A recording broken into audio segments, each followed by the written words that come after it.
이 시간 사도신경으로 우리의 신앙 고백을 드리도록 하겠습니다.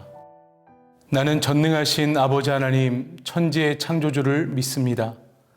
나는 그의 유일하신 아들 우리 주 예수 그리스도를 믿습니다. 그는 성령으로 잉태되어 동정녀 마리아에게서 나시고 본디오 빌라도에게 고난을 받아 십자가에 못 박혀 죽으시고 장사된 지 사흘 만에 죽은 자 가운데서 다시 살아나셨으며 하늘에 오르시어 전능하신 아버지 하나님 우편에 앉아 계시다가 거기로부터 살아있는 자와 죽은 자를 심판하러 오십니다. 나는 성령을 믿으며 거룩한 공교회와 성도의 교제와 죄를 용서받는 것과 몸의 부활과 영생을 믿습니다. 아멘. 이 시간 찬송가 380장 나의 생명 되신 주 찬양으로 하나님께 영광 올려드리도록 하겠습니다.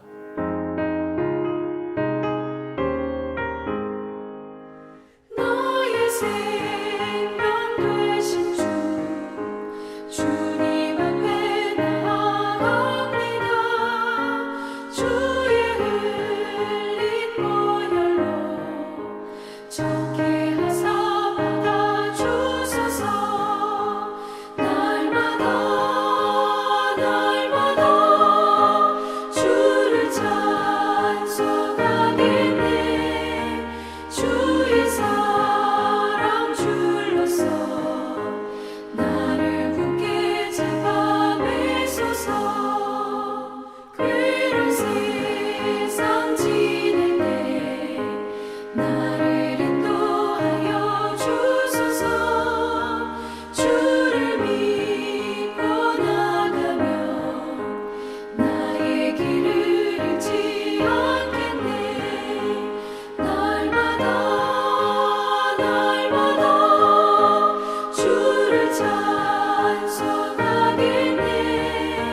주의 사랑 줄로서 나를 굳게 잡아매소서. 세상 살아갈 때에 주를 더욱 사랑합니다. 발걸음 난 천국에 나의 영혼 들어가겠네. 날마다 주를 찬송하겠네.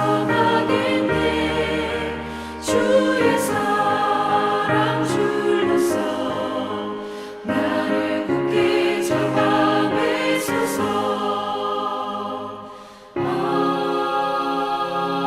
아멘.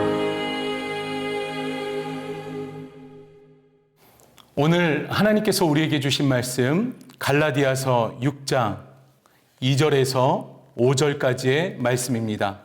함께 봉독하도록 하겠습니다. 너희가 짐을 서로 지라. 그리하여 그리스도의 법을 성취하라.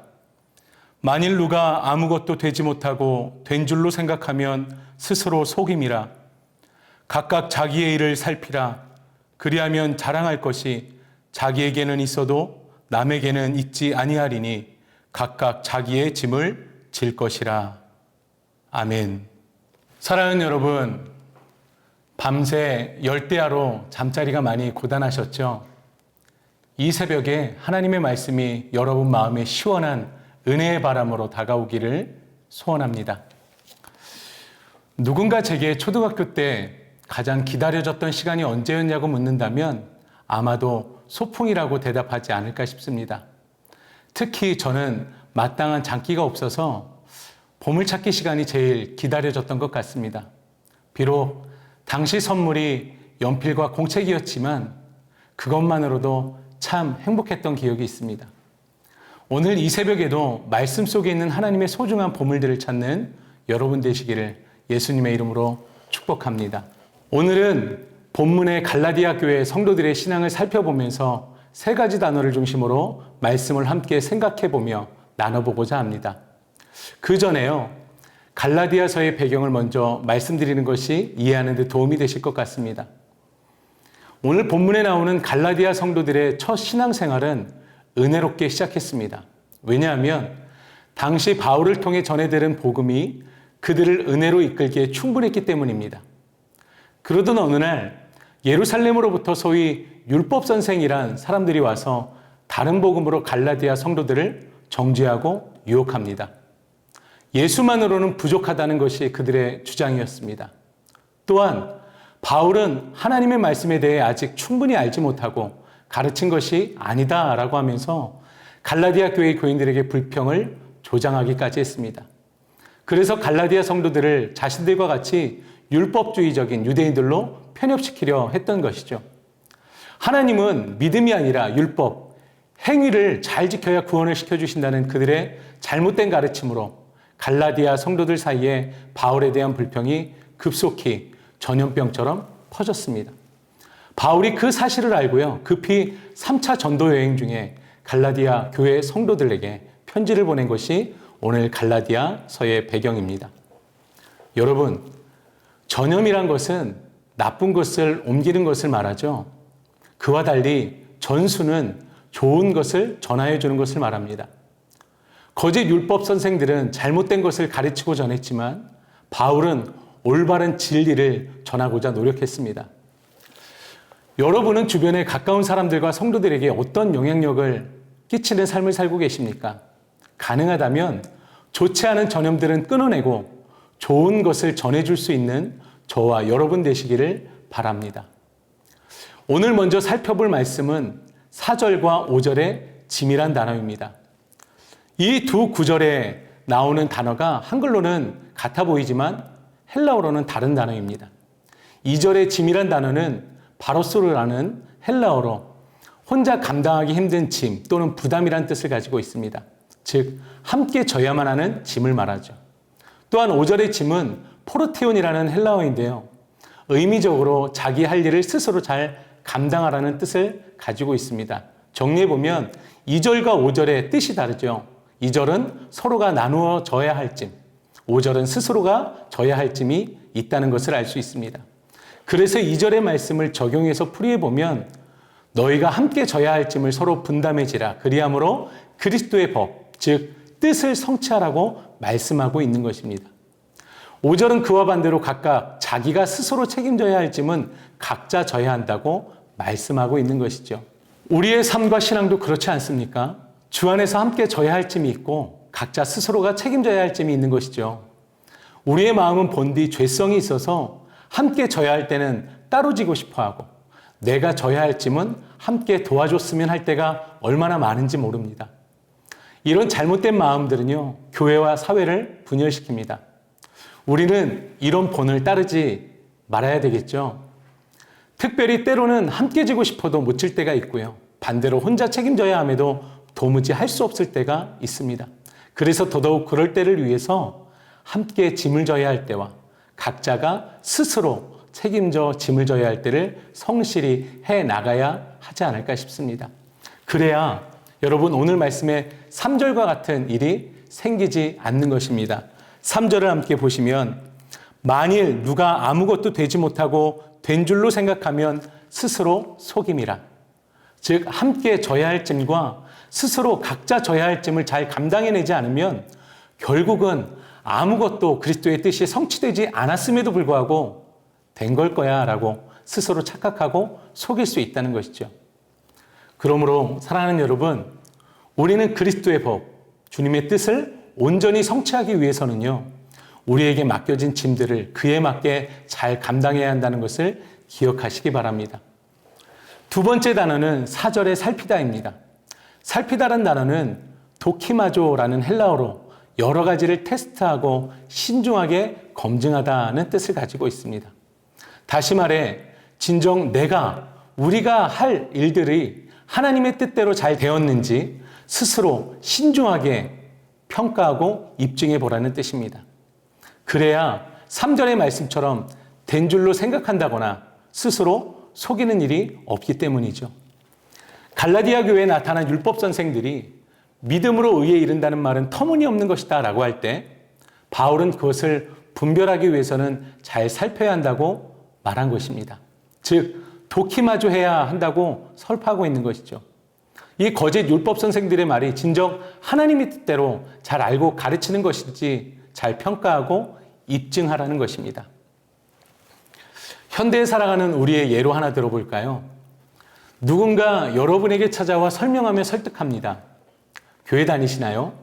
성도님이 아시다시피 하나님은 우상을 섬기지 말라고 했습니다. 그러나 지금의 교회는 십자가를 세워놓고 우상화하고 있답니다. 그리고 지금의 주일은 로마 시대 태양신을 섬겼던 그 라라는 그 신을 섬기며 행하는 것입니다. 그래서 지금의 교회는 타락한 것이죠. 그 교회는 하나님이 기뻐하시지 않는 교회입니다. 혹시 성도님의 교회가 그렇지 않습니까? 그 교회는 하나님이 원하는 교회가 아닙니다. 그래서 제가 다니는 교회를 한번 다녀보시지 않겠습니까? 라고 말한다면 여러분은 어떻게 응대하시겠습니까? 이것은요, 이단 중 여호와의 증인들의 전도 내용의 일부입니다. 이런 것에 우리가 말씀을 잘 이해하지 못하고 분별하여 살피지 않는다면요, 우리와 우리 자녀들은 쉽사리 이단에 속아 넘어갈 수 있다는 것을 잊지 마시기 바랍니다.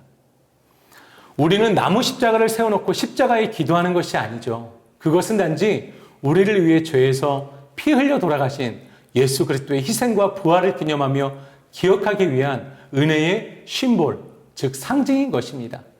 그리고 주일도 로마의 태양신을 섬겼던 날을 따르는 것이 아니라요, 안식 후 부활하신 주님을 기념하는 날로 기념하는 것임을 기억하시기 바랍니다. 이처럼 우리의 신앙과 삶 속에서 하나님의 말씀과 세상의 메시지를 분별하기 위해서는 도키마조, 즉 잘 살펴야 한다는 것입니다. 마지막 단어는 4절의 자랑이란 단어입니다.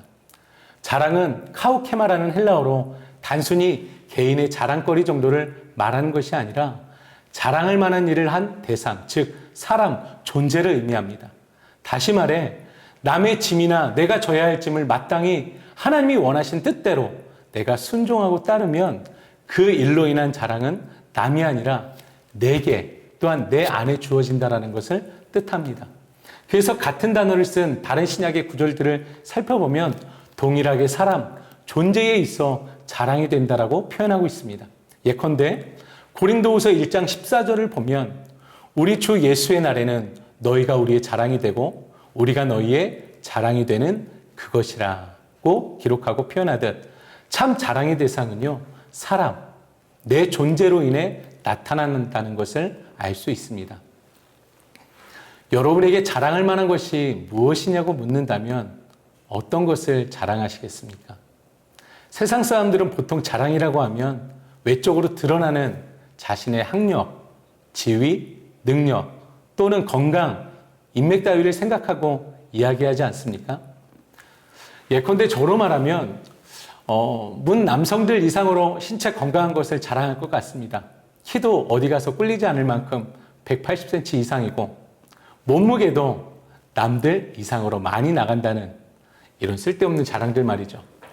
웃자고 한 말이지만 아무튼 이러한 외적인 자랑들을 늘어놓곤 합니다. 그러나 오늘 본문에서의 자랑은요, 구원받을 수 없는 이방인의 존재였던 갈라디아인들이 하나님과 예수 그리스도로 인해 참 구원과 자유를 누렸다는 것이 이들의 자랑이라는 것입니다. 이 땅에 있어 그 어떤 것들이 여러분 구원과 영생이라는 자랑 앞에 더 나은 자랑이라 말할 수 있겠습니까? 2019년 기부만 42조 원을 한 빌 게이츠의 재산은요, 하나로 환산해 보니까 100조 원을 훨씬 넘는다고 합니다. 그렇다고 여러분 100조 원과 영원한 구원, 생명을 비교할 수 있겠습니까? 결코 누구도 미련하지 않고서야 그렇게 하지 않을 것입니다. 당연히 부럽기는 하겠죠. 그렇다면 여러분의 자랑은 무엇입니까? 여러분이 생각하고 누리고 있는 자랑들이 이렇게 외적인 자랑들입니까? 아니면 내적인 것, 하늘로부터 온 영적인 것들입니까? 세상의 것들과 감히 비교할 수 없는 하늘로부터 온 참 자랑들이 여러분 안에 있습니다. 단지 그것들이 내 안에서 밖으로 표출되지 않았을 뿐이에요. 또한 그것들은 율법 선생들이 말하는 것처럼 율법, 행위로 받은 것이 아니라 오직 하나님의 은혜로 받은 것임을 여러분 기억하시기 바랍니다. 무엇보다도 하늘의 것을 세상의 것들과 비교하며 바꾸고 싶은 유혹에 넘어가지 마십시오. 아마도 그렇게 된다면 그것은 세상의 그 어떤 것보다도 미련한 것이 될 것이고요. 큰 대가를 치르게 될지도 모릅니다. 오늘 말씀을 정리합니다. 우리는 세 가지 단어를 살펴보았습니다. 첫째로 2절과 5절의 짐, 두 번째는 4절의 살피다, 세 번째는 4절의 자랑. 짐은 2절과 5절에 한글로는 같은 말이지만 뜻이 다른 것으로 함께 져야 할 짐, 바로스와 각자가 스스로 져야 할 짐, 포르티온이 있다고 말씀드렸습니다. 그리스도의 법, 뜻을 성취하기 위해서는 이 두 가지를 함께 잘 져야 한다고 말씀드렸어요. 두 번째로는 살피다, 도킴하죠. 교회와 세상에서 진정 우리가 한 일들이 하나님의 뜻대로 잘 되었는지 스스로 신중하게 잘 평가하고 입증해 봐야 한다고 했습니다. 그래야 3절의 말씀처럼 된 줄로 생각한다거나 스스로 속이는 일이 없다라고 말씀드렸어요. 마지막으로 자랑, 카우케마. 외적인 자랑거리들이 아니라 하늘로부터 주어진 참 구원과 은혜가 우리의 자랑이요. 또한 그것들을 누리고 있는 저와 여러분의 존재가 하나님 앞에 자랑이라고 말씀드렸습니다. 사랑하는 여러분, 하나님은 우리의 삶에 짐을 주셨습니다. 사람마다, 교회마다, 역할마다, 나이마다, 시대마다 다르게 주시지 않았을까요? 그러나 그것들을 자세히 살펴보면 이 땅에서는 잠시 곤욕스럽게 여겨지고 세상에 믿지 않는 사람들이 볼 때에는 변변치 않은 것으로 여겨질 수 있습니다. 그러나 하나님의 시선과 말씀의 관점을 통해 보면 다르다는 것이에요. 우리는 사실 보이는 것에 익숙합니다. 보이지 않는 것을 보려고 하지 않죠. 살피려 하지 않는다는 거예요. 마찬가지로 세상도 그렇습니다. 초고속화되어지는 현대사회에서 더더욱 사물과 사회, 사람들을 이해하려고 하지 않기 때문에 더 빨리 실증내고 성화를 내는지도 모르겠습니다. 하물며 하나님에 대한 것은 더 하겠죠. 하나님과 하나님의 나라를 믿는 우리는 적어도 보이지 않는 것을 보고 마음에 담아낼 수 있기를 바랍니다. 어쩌면 그러기 위해서는 지금의 나의 조급함과 욕심을 내려놓아야 할 것 같습니다. 우리가 내려놓아야 할 욕심과 조급함들은 무엇이 있을까요? 그것들을 여러분 내려놓아야만 삶의 작은 일에도 큰 기쁨을 찾고 기뻐할 수 있으리라 믿습니다. 그러한 삶이야말로 하나님 보시기에 참 은혜를 알고 누리는 복된 삶이요 사람이지 않을까요? 오늘도 이 말씀들을 기억하면서 하나님께서 나에게 맡겨주신 짐들을 잘 감당하고 살펴서 하나님의 뜻을 성취할 수 있기를, 또한 그런 우리가 하나님의 자랑스러운 존재가 되기를 소원하며 바랍니다. 여러분, 주기도문 하신 후에 오늘 말씀을 기억하면서 각자 있는 처소에서 함께 기도하도록 하겠습니다. 하늘에 계신 우리 아버지, 아버지의 이름을 거룩하게 하시며 아버지의 나라가 오게 하시며 아버지의 뜻이 하늘에서와 같이 땅에서도 이루어지게 하소서. 오늘 우리에게 일용할 양식을 주시고 우리가 우리에게 잘못한 사람을 용서하여 준 것 같이 우리 죄를 용서하여 주시고 우리를 시험에 빠지지 않게 하시고 악에서 구하소서. 나라와 권능과 영광이 영원히 아버지의 것입니다. 아멘.